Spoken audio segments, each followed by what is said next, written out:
Между тем, отопительный сезон уже стартовал в северных районах республики. До 30 августа тепло в дома планируют подать в 4 районах. Еще в 6 сезон уже начался. А в центральной части республики подготовка к зиме все еще продолжается. На финишной прямой Якутск и Жатай. Саргалана Захарова побывала в Жатае и узнала, какие работы сейчас проводят на объектах теплоснабжения. Последнее приготовление к отопительному сезону. Работники котельной один за другим проверяют каждый механизм, запускают пробно котлы. Пока в холостую, без газа и воды. Начальник объекта Марат Галиулин показывает котел, который в этом году капитально отремонтировали. Переложили кладку, осталось утеплить. Часть обмуровки внутренней кирпичная, она была заменена. Так, сейчас предстоит нам его собрать. И в течение отопительного сезона мы отслеживаем работу котлов, наружную, перегревы, все тепловизором. И как бы уже зимой уже смотрится, ремонт котла стоит, не стоит, производить вскрытие обмуровки и вот эти вот работы производить. А ответственность в этом году выше обычного. Нагрузка на котельную возрастет почти в 2 раза. В пиковый период в январе нагружено всего лишь максимум 42-43%. Поэтому нами было принято еще 4 года назад решение. Вторую котельную, у нас есть еще вторая котельная, которая нагружена также не полностью. И там уже оборудование там уже достаточно изношено.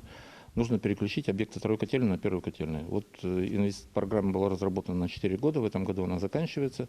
Это последний кусок трассы длиной 420 метров, который соединит энергосети между второй и первой котельными.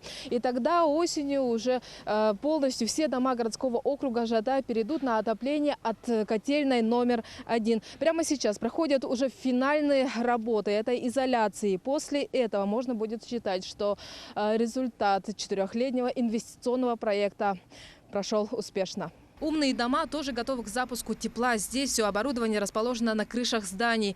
Полностью автоматизировано. Стоит лишь нажать на кнопку, чтобы тепло пришло в квартиры. Так же, как и в обычных котельных, за лето успевают обслужить котлы, тепловые узлы, вентиляцию. С одной лишь разницей. Система отопления закрытого типа, внутренняя система дома, работает через теплообменник, поэтому она менее подвержена загрязнениям.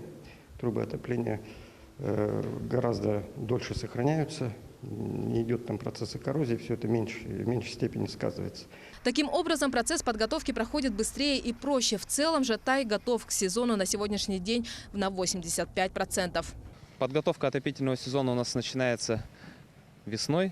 Да, и весной мы запланировали перечень мероприятий, которые должны быть реализованы в Жатае в течение летнего периода, весеннего периода. Основная работа, которая у нас проводится, это подготовка жилого фонда, подготовка котельных, сетей тепловодоснабжения и отопления. Стоит отметить, что паспорт готовности, который свидетельствует о соответствии муниципалитета всем требованиям Ростехнадзора, Жатая одним из немногих в республике получает в срок. В руководстве надеются, что и на этот раз все пройдет успешно. Саргалана Захарова, Григорий Охлопков, Жатай.